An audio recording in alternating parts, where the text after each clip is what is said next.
Waktu itu pada waktu itu sedang musim apa Bapak Ibu? Mana ada kawanan gembala menggembalakan dombanya di musim salju? Coba kita itu. Ini kita sederhana. Enggak ada. Jadi Bapak Ibu dikasih oleh Bapak ya. Pengertian sederhana ini harus kita mengerti supaya ketika kita berapologi atau ketika orang bertanya kepada kita bisa memberi jawab. Kok kamu merayakan hari raya kelahiran Yesua kok pada bulan ini? Kok sebentar yang lain ini? Sehingga ada banyak muncul stigma sesatan. Ini nggak boleh terjadi. Makanya minimal kita harus memiliki basic atau dasar pemahaman supaya kita bisa memberi jawab kepada mereka. Coba apa alasannya ketika ditanya? Kan Yesus lahir tanggal 25. Dari mana kok merayakan tanggal sekian? Nah ini konsep ini. Padahal jawaban yang hakiki itu semua ada di firman. Tinggal diputar balik kok menghitungnya mudah kok. Mohon maaf, saya cukup bermain kok soal hitung-hitungan. Saya juga bisa menghitung. Makanya saya juga kadang-kadang bingung. Sama saya ketika saya dulu juga nggak mengerti. Tanggal 25 Natal, euforia. Pasang pohon Natal. Ada lambang bintang di atas salju-salju, ada Sinterklas, ada pit hitam. Di mana ayat? Nah konsep ini sudah diubah. Kenapa? Ada banyak hal yang membuat hal ini terjadi. Nah kalau hari ini kita akan merayakan hari ini, Immanuel, Elohim beserta kita. Sukkot itu berkaitan dengan momentum hari raya sukacita. Tadi secara sederhana Ibu Yemima sebagai seorang perawat sipil mengatakan bahwa ketika kita ada yang berulang tahun, apa kelahiran cucu atau anak, ada sukacita. Ada nggak ketika orang lain berulang tahun atau cucunya lahir, mukanya cemberut, seolah-olah nggak suka dengan kehadiran mereka? Ada nggak? Nggak ada. Pak Gembala Adinar sebentar lagi menjadi seorang opung. Begitu cucunya lahir, plot, opung. Ada nggak kira-kira? Paling enggak dia berani korbankan semua keinginan cucunya. Saya punya cucu baru 7. Baru 7 ya. Kalau Bapak yang berkenan, Robi nanti menikah mungkin anaknya 5 gitu. Akan bertambah. Semua proses kelahiran cucu saya suka cita bergembira. Bapak terima kasih aku sudah menjadi seorang akong opa. Nggak ada yang bilang aku nggak mau lihat cucuku. Nggak ada. Sama momentum Sukkot di mana Yesua pada waktu itu dilahirkan juga kita harus tetap bersuka cita. Pertanyaannya, adakah sukacita dalam hidup kita? Ini yang paling penting. Sukacita itu harus menjadi bagian sebagai identitas diri sebagai orang percaya.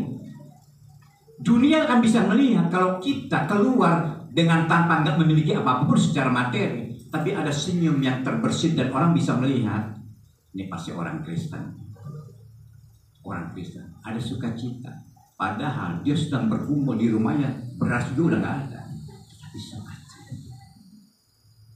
Saya percaya kalau Ibu Gembala Priscilla menerima berkat yang dia nggak pernah pikir, dia nggak pernah lihat, dia nggak pernah timbul dalam hatinya, Bapak sediakan. Itu bukti, bukan pikir, itu realita. Coba kita nggak kebagian dari video.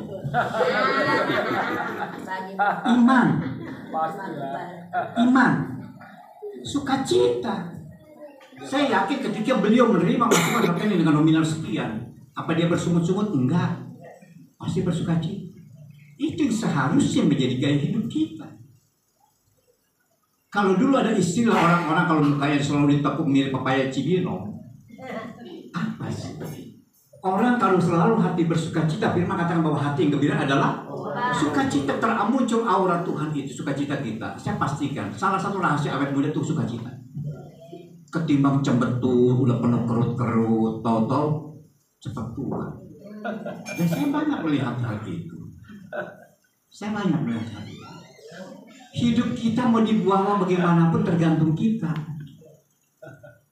Ada nggak ada apa yang harus kita makan? Jangan takut, sudah dijanjikan tadi Bu Gembala Priscilla katakan janda di Sarpat.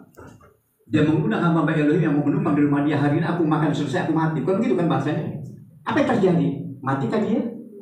Kekurangan kan dia? Enggak. Malah bertambah-tambah. Sukacita. Sering kali banyak orang konsep ini salah artikan. Kenapa harus bersuka cita? Karena memang itu perintah. Perintah Bapa buat kita. Nah ini harus kita maknai dengan bahasa firman Tuhan. Ya Bapak yang dikasih oleh Bapak ya. Kenapa kita harus bersuka cita? Karena kita memiliki Immanuel tadi. Di dalam Dialah seluruh kepenuhan Elohim ada di dalam hidup kita. Itu harus kita maknai. Di mana ayat itu? Ibu Maria Datos sedang membaca Kolose pasal 2 ayat yang 9. Coba kita buka. Kolose pasal 2 ayat yang 9. Ayat yang 9.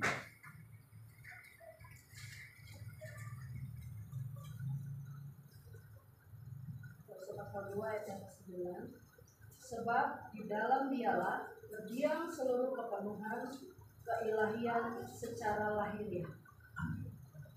Sebab di dalam Dialah berdiam seluruh kepenuhan Elohim secara. Jadi nggak ada alasan untuk kita jadi bisa bersuka cita. Di dalam Dia kepenuhan Elohim ada dalam kita. Itulah Yesua. Jelas firman-Nya katakan bahwa Ruach HaKodesh itu sudah dianugerahkan ada pada kita. Untuk apa? Membimbing, menghibur, menguatkan, mengingatkan, menasehati. Tetapi seringkali ayatnya dipeliti oleh banyak orang, sehingga pengertian hakiki yang harusnya kita maknai dan kita terapkan dalam hidup kita lagi miliki. Apa jadinya? Firman itu sudah menjauh dari kita. Kita cenderung hidup larut ikut cara dunia. Apa yang terjadi? Saya mau katakan hal itu Bapak Ibu. Orang itu belum naik kelas, belum tahan uji. Kalau kita mau naik kelas, harus perlu namanya ujian, tahan uji. Belum seberapa-berapa, udah down mental. Miris.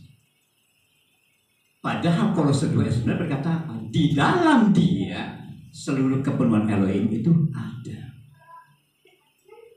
Itulah hakikat daripada arti Immanuel salah satunya. Elohim beserta kita. Kalau Dia sudah mendefinisikan hidupnya, mengingatkan dan meneladani buat kita bahwa Dia adalah Elohim beserta dengan kita, kenapa kita harus takut, harus cemas? Bapak yang dikasih oleh Bapaknya. Ketakutan, kecemasan secara bahasa firman Tuhan pun itu cukup manusiawi. Terlebih dengan bahasa manusia. Itu manusiawi Pak Pendeta, betul.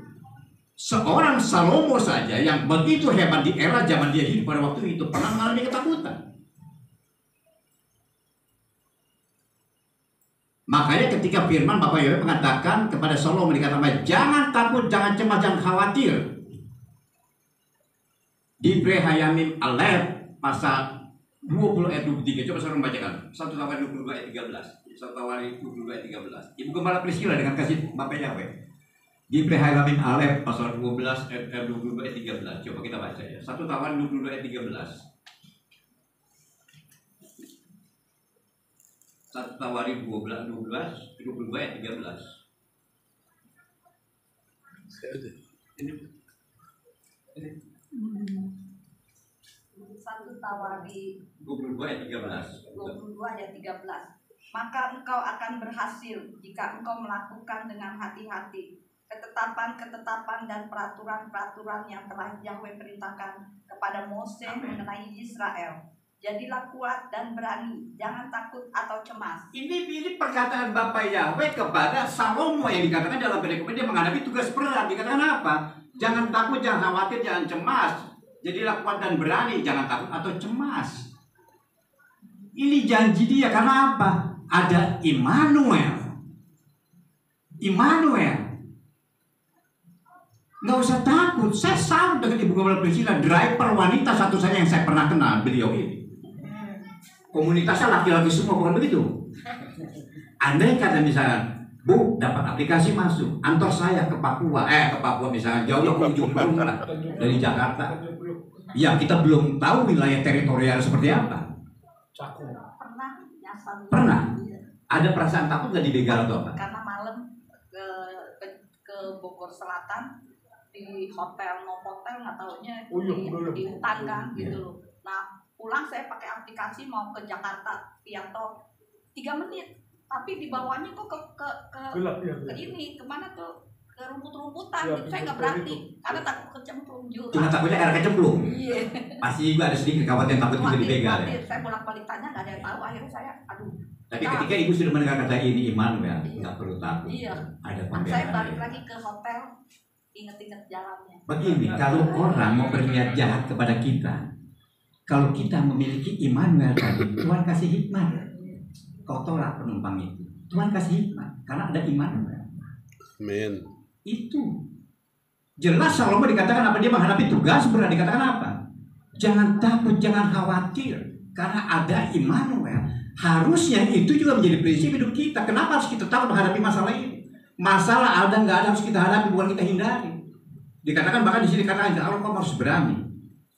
Nah, konsep kata berani juga jangan kebablasan. Ada banyak orang mengartikan kebablasan karena merasa jago. Ada yang bilang jago kanan dan lain sebagainya. Mohon maaf.